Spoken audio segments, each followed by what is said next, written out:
Ce Shabbat est un Shabbat assez particulier. C'est le Shabbat qui bénit le mois de Sivan. C'est aussi la veille de Rosh Chodesh Sivan. Et c'est Parashat Bamidbar. C'est marqué que Bayom Hazeh Ba'u Midbar Sinaï. Le jour de Rosh Chodesh Sivan, ils sont arrivés dans le désert de Sinaï. C'est apporté dans le livre Torah Or que Midbar,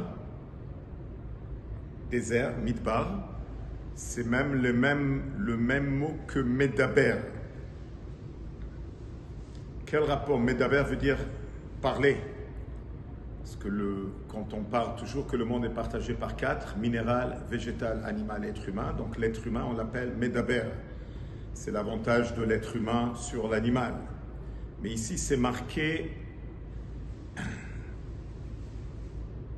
Medaber avec la lettre même, c'est pour nous dire que quand il parle,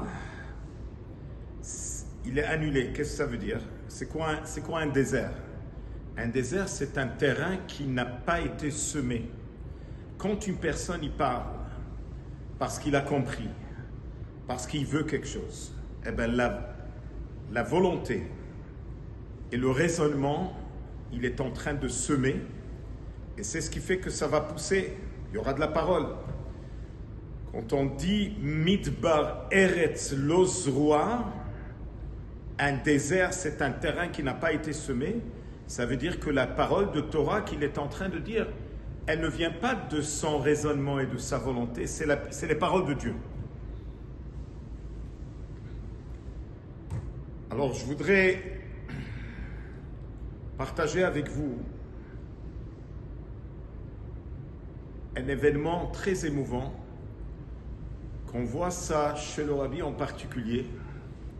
Le Rabbi parle, le Rabbi a parlé, fait des Fabringen, mais quand le Rabbi parlait, c'était Dvar Hashem, c'était des paroles de Dieu.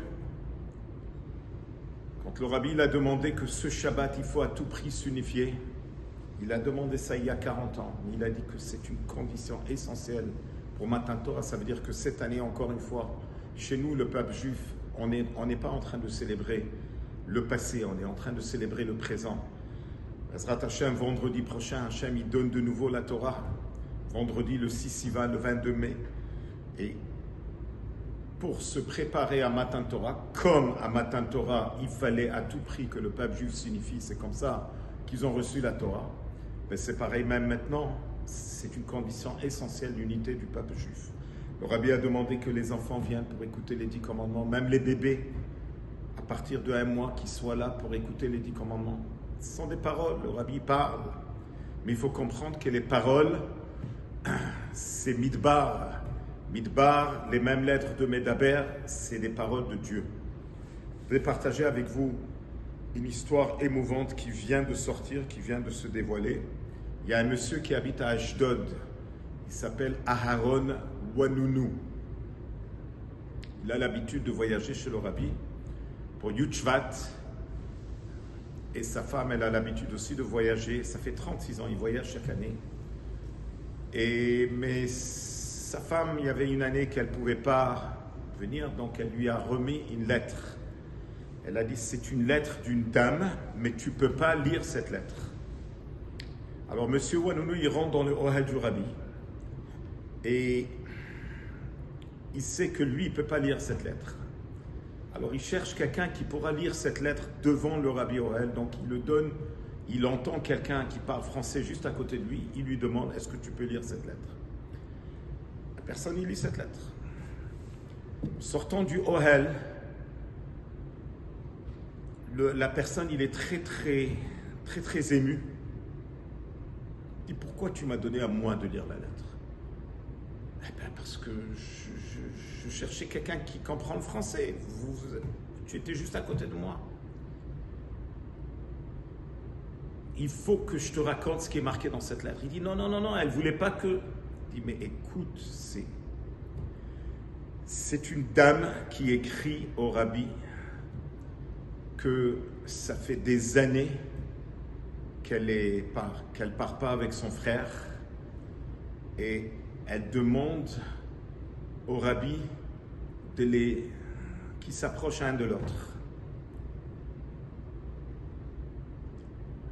Cette personne était en train de pleurer. Il a dit, cette lettre que j'ai lue, c'est le prénom de ma sœur et le prénom de sa mère, c'est ma mère. Et M. Wanoun, il raconte, il ne peut pas croire.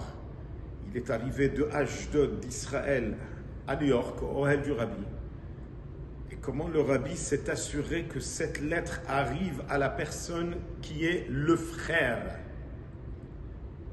Et bien sûr, pour rapprocher un frère et une sœur, que ça fait des années qu'ils ne se sont pas parlé entre eux.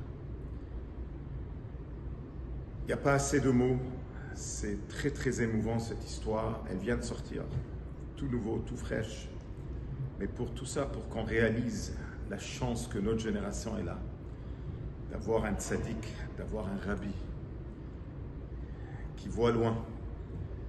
Et le rabbi, il insiste à tout prix qu'on doit s'unifier ce Shabbat et que l'unité du peuple juif, ça peut amener tous les brachot.